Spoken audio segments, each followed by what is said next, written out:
மதபேதமின்றி தமிழகத்தில் உள்ள கோவில்களின் ஸ்தல வரலாறு, பழமையான தேவாலயங்கள் மற்றும் தர்காக்களின் உண்மை தகவல்கள், ஆன்மீகம், ஜோதிடம், சித்தர் வழிபாடு போன்ற பிரத்யேக தகவல்களை கேப்டன் ஆலயம் யூடியூப் சேனல் மூலம் நீங்கள் இனி காணலாம். உங்களின் ஆன்மீக வணிகத்தை கேப்டன் ஆலயம் யூடியூப் சேனலில் விளம்பரத்தின் மூலம் மேம்படுத்த விருப்பமா? கீழே கொடுக்கப்பட்டுள்ள எண்ணிற்கு உடனே தொடர்பு கொள்ளுங்கள். ஓம் ஷைல்புத்ரியை நமக. கேப்டன் ஆலயம் நேயர்களுக்கு வணக்கம். நான் அபிநயா. நவராத்திரி முதல் நாளில் வணங்கக்கூடிய ஷைலபுத்ரியை பற்றி தான் இந்த வீடியோவில் முழுமையாக பார்க்க போகிறோம். யார் ஷைலபுத்ரி, அவங்கள வணங்குறனால என்னென்ன நன்மைகள் எல்லாம் கிடைக்கும் அப்படிங்கிறத ரொம்ப தெளிவாக பார்க்கலாம். வாங்க வீடியோக்குள்ளே போகலாம். ஷைல் என்பது மலை, புத்ரி என்பது மகள், மலைகளினுடைய மகள் அப்படின்னும், இயற்கையினுடைய தாய் அப்படின்னும், இமயமலையினுடைய மகள், அதனால இவங்க ஹேமாவதி அப்படின்னும் அழைக்கப்பட்டாங்க. அது மட்டும் இல்லை, இவங்களுக்கு இனி ஒரு பெயரும் கூட இருக்கு. இது எல்லாருக்கும் தெரிந்த பார்வதி தேவி அப்படிங்கிறதே. ஷைல்புத்ரியையுடைய முன் ஜென்மம் எப்படிப்பட்டது அப்படிங்கிறத பார்க்கலாம். தக்ஷன் பிரஜாபன் அப்படிங்கிறவருக்கு சதிங்கிற மகளா ஷைலபுத்ரியை பிறந்திருக்காங்க. இவங்க பார்க்கறதுக்கு ரொம்பவே அழகாகவும் பிரகாசமாகவும் இருந்திருக்காங்க. இவங்களுக்கு சிவனோட காதல் ஏற்படுது. சிவன் பார்க்கறதுக்கு எப்படி இருப்பாருன்னா, ரொம்பவே பரதேசி போல, ஒரு முடி அமைப்போ முக அமைப்போ இல்லாமல் பார்க்கறதுக்கே கொஞ்சம் ஆக்ரோஷமா இருக்கக்கூடிய ஒரு வடிவமைப்பு தான் சிவன். இவங்களுடைய காதல் தக்ஷன் பிரஜாபனுக்கு தெரிய வருது. தந்தை இந்த காதலை முற்றிலுமா எதிர்க்கிறாரு. நான் உன்னை எப்படியெல்லாம் வளர்த்தேன், நீ எவ்வளவு அழகானவள், எவ்வளவு பிரகாசமானவள், இப்படி ஒரு பரதேசியை போய் கல்யாணம் பண்ணிக்கணும்னு நினைக்கிறியே அப்படின்னு சொல்லிட்டு தந்தை முற்றிலுமா இந்த திருமணத்தை எதிர்க்கிறாரு. ஆனா மகள் படுற கஷ்டத்தை எல்லாம் பார்க்க முடியாத தாய் இந்த காதலுக்கு பச்சை கொடி காட்டுறாங்க. தந்தை வீட்டுல இல்லாத நேரமா பார்த்து 2 பேருக்கும் கல்யாணம் பண்ணி வைக்கிறாங்க. கல்யாணம் முடிந்த கையோட இமயத்துக்கு இவங்களுடைய பயணம் தொடருது. எல்லாருக்கும் தெரியும், கஷ்டப்பட்டு சேர்ந்த ஒரு காதல் வாழ்க்கை எவ்வளவு அழகானது அப்படின்னு. இவங்களுடைய காதல் வாழ்க்கை ரொம்ப பிரகாசமா இருக்குது, ரொம்ப அழகா இருக்குது. இன்னும் சொல்ல போனோம்னா, பிறந்த வீட்டையே மறந்து வாழக்கூடிய அளவுக்கு அவங்களுடைய காதல் வாழ்க்கையில திகைத்து போறாங்க. இப்படி நாட்கள் நகருது. ஆனா தந்தைக்கு மகள் மேல ஏற்பட்ட கோபம் மட்டும் மாறவே இல்லை. இதுல சுத்தி இருக்கக்கூடிய சொந்த பந்தங்கள்லாம் ஒரு விஷயம் ரொம்ப அழகா பண்ணுவாங்க இல்லையா? அழகான பொண்ணு இப்படி அசிங்கமான பையனை கல்யாணம் பண்ணி போயிட்டாலே அப்படின்னு ஒரு நாளும் சொல்றதை கேட்கிற பொழுது தந்தைக்கு கோபம் ரொம்ப உச்ச நிலைக்கு போகுது. இதனால சிவனை பழி வாங்கணும்னு நினைக்கிறாரு. இதற்காக தக்ஷன் பிரஜாபன் ஒரு யாகத்தை ரெடி பண்றாரு.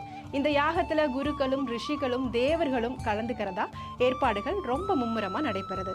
இந்த செய்தி சதிக்கும் கேள்விப்படுறாங்க. அப்போ யாகத்திற்கு நமக்கும் அழைப்பு வரும், இதை பயன்படுத்தி அப்பா அம்மா கூட சேர்ந்துடலாம், அவங்களுடைய பாசத்தெல்லாம் திரும்ப பெறலாம் அப்படின்னு சொல்லி திட்டம் தீட்டுறாங்க சதி. சிவன் கிட்ட போய் பேசுறாங்க, நாமளும் இந்த யாகத்துக்கு போகலாம் அப்படின்னு சொல்லி.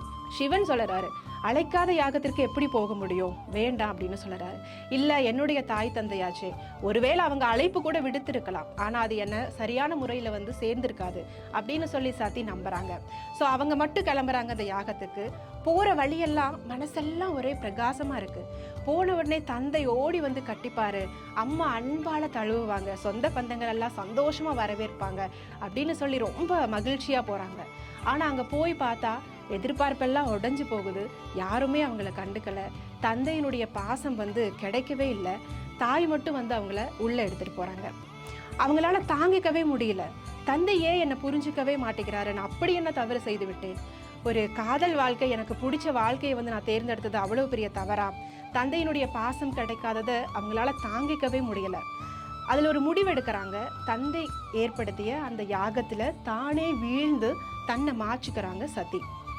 இந்த செய்தி, தன்னுடைய காதல் மனைவி நெருப்புல விழுந்த செய்தி சிவன் கேள்விப்படுறாரு. கேள்விப்பட்ட உடனே அவரால் அதை தாங்கிக்கவே முடியல. காதல் மனைவியினுடைய அந்த பிரிவை ரொம்ப ஆக்ரோஷமான ஒரு நிலைக்கு போறாரு. அப்போ அவர் எடுக்கக்கூடிய அந்த ஒரு அவதாரம் தான் வீரபத்ரன் அவதாரம். குருக்களும் தேவர்களும் ரிஷிகளும் அவரை எவ்வளவோ சமாதானப்படுத்த முயற்சி பண்ணறாங்க. ஆனா யாருடைய பேச்சும் கேட்டு சிவன் இறங்கி வரல. கடைசியில தன்னுடைய காதல் மனைவிய தோல்ல எடுத்து போட்டு நடக்க ஆரம்பிக்கிறாரு. அவருடைய பாகங்கள் எல்லாம் ஒரு இடத்துலயா விழுது. இப்படி 52 இடத்துல சதியினுடைய பாகங்கள் விழுது. அது சக்தி பீடங்களா இப்பொழுது நாம் வணங்கி வருகிறோம். இப்படி சென்ற சிவன் தன்னுடைய கோபத்தை முற்றிலுமா குறைச்சிக்கவே முடியல. எத்தனையோ பேர் சொல்லியும் அந்த கோபத்திலிருந்து அவர் வரவே இல்லை. இதனால அவர் ஒரு முடிவுக்கு போறாரு. அதுதான் உலகத்துக்கும் தனக்குமான பந்தத்தை முற்றிலுமா தடுத்துக்கிறாரு. அதனால ஒரு ஆழ்ந்த தியான நிலைக்கு சிவன் சென்றடைகிறாரு. இப்படிப்பட்ட சதி தன்னுடைய அடுத்த பிறவியில ஷைலபுத்ரியையா பார்வதி தேவியா பிறந்து வராங்க. ஸோ இப்படிப்பட்ட பார்வதி தேவியை நவராத்திரி முதல் நாளில் வணங்குறனால கணவன் மனைவிக்கு இடையே ஏற்படக்கூடிய பிணக்கங்கள் மாறி சந்தோஷங்கள் வந்து சேரும் அப்படிங்கிறதுல எந்த சந்தேகமும் கிடையாது. இவருக்கு பிடித்த நிறம் வெண்மை. அதனால அன்றைய தினத்துல வெள்ளை நிறத்தில் இருக்கக்கூடிய கொண்டக்கடலை, பால் கொழுக்கட்டை இவைகளை செய்து தானமாக கொடுங்க.